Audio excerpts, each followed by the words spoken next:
All right, let's get to our busy telephones as we check in. Jeff is in Baton Rouge in Louisiana, sending our love on down to Baton Rouge. What's going on, Jeff? Hey, doing great. Great pleasure to talk to you, Sean. Yes, sir. Hey, I've noticed something really interesting the last few weeks. Both Obama and David Axelrod, his guy who left him to get his re-election campaign ramped up again, they keep mentioning. I think I've counted 6 or 7 times over the last few weeks how much they're thanking Romney for instituting RomneyCare and how it was such a great model for them to go off of to create ObamaCare. Yeah, we know why they're doing it, right? I mean, it's pretty transparent.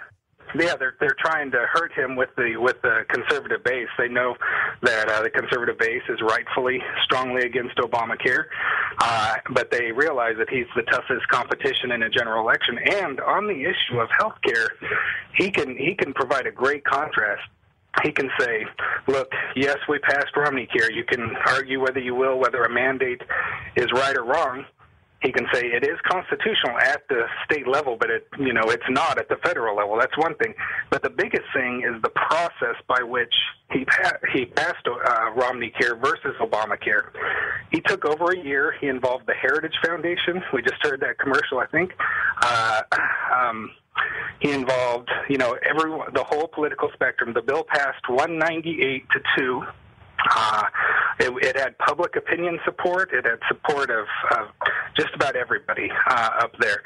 And he can say, argue if you will whether it's working, but it was something that there was a consensus people wanted to do. Look at ObamaCare. A matter of weeks, rammed it through, payoffs, kickbacks, who knows what, and against the will of the people. I mean, that when he's on the debate stage against Obama, that's going to provide a huge, huge contrast, and I think it's going to make Obama look really, really bad. Well, look, I think I was interviewed by the good folks over at Newsmax last night, and I don't like to do interviews, but this was so engaging with really smart people that we ended up talking, and I don't think I've ever done an interview this long in my life, for 2.5 hours or more last night. Wow. And I mean, they were downloading me, and because they kind of stimulated me in a way, and I don't think I've ever, I kind of let my guard down because I don't really trust many reporters, but they were asking me about every presidential candidate, and I was, look, I think Romney is charismatic. I think Romney would be great on the economy. His business background's phenomenal. I think, and I went through, I think the difficult question for Romney in this primary is going to be RomneyCare. And I know because I've asked him 3 separate times about it. He talks about, A, it should be the states. He talks about, B, that he did not get the bill passed that he wanted to because the legislature didn't go along with it, and he even vetoed sections, and they were overridden by the legislature. Yeah, that's correct. And he's going to have to make that case, I think, in as compelling a way as he can, and explain the differences of why he supported this, et cetera, et cetera. Yeah. And I think he's going to make the case. Look, he's going to show the differences between what his bill was, what he would have wanted, et cetera, versus what ObamaCare is granting and giving, and he'll make the argument that states have a right to do what's in their best interest, et cetera. But I think that's his hardest sell. Now, I think every candidate out there now has an obstacle or a difficulty that they've got to overcome.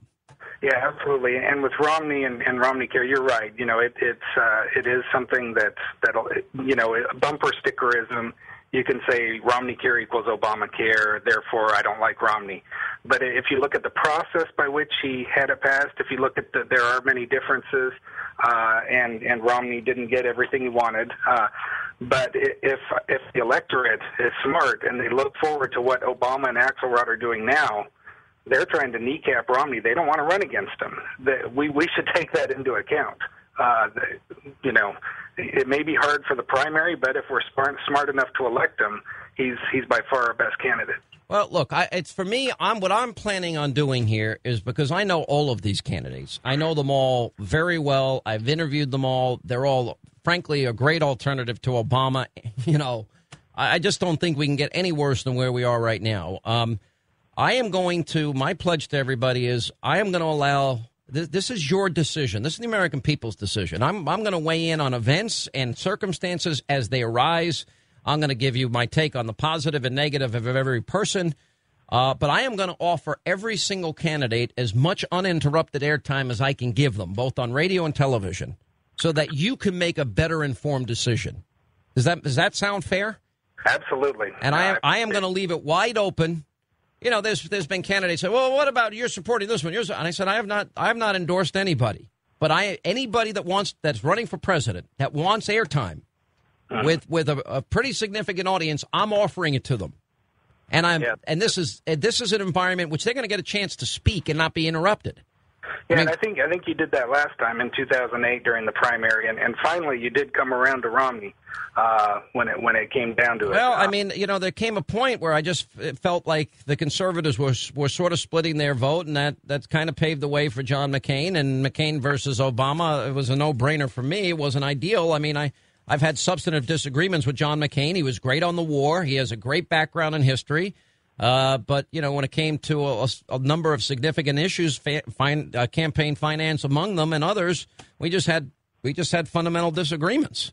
Yeah, last time, you know, you came around, Laura Ingraham, Rush Limbaugh said a lot of great things, and finally came around to Romney. Listen, it came late, but, you know, it's funny because he was a conservative alternative to McCain last time, and now people are saying, oh, he's such a liberal, he's such a Ryan. I don't think he's a liberal. I think he needs, and again, I'm going to offer comments on everybody. I could tell you, for example, Mike Huckabee's still got to overcome the issue of pardons and paroles and some decisions that he made as governor. I think Newt Gingrich is going to have to deal with perceptions from when he was speaker. He's already been inundated with issues about his personal life. I'm going to lay it all out there, and you're going to hear from all of these guys, and we'll tell you the pluses and minuses. I think Romney's economic background is a huge positive for him, especially because of the economic mess we're in. I think Gingrich's intellect and just, you know, he's as smart as any guy that I've ever interviewed. He's a bright, intelligent guy. You know, people say, can he focus on 5 ideas instead of 500? Sure. About the only way to unseat a sitting president, even if they're not wildly popular, is if the economy is going bad. Almost every time when there's been an incumbent who hasn't won, it's been on the issue of the economy. And we need to play to our strength, run to our strength, and that's where Romney's. You know, all right, I got who you support. I got it. Let the process go on. We're just starting. And the good news is that all of this vetting that goes on during the primary process, it is going to strengthen whoever the eventual nominee is. And I want somebody that is a strong conservative that understands the significance of history and the moment that we're living in. I want them to govern conservatively. I want them to be bold. I want them to be courageous on international affairs, foreign policy, homeland security, and on economic issues. And that's what I'm looking for.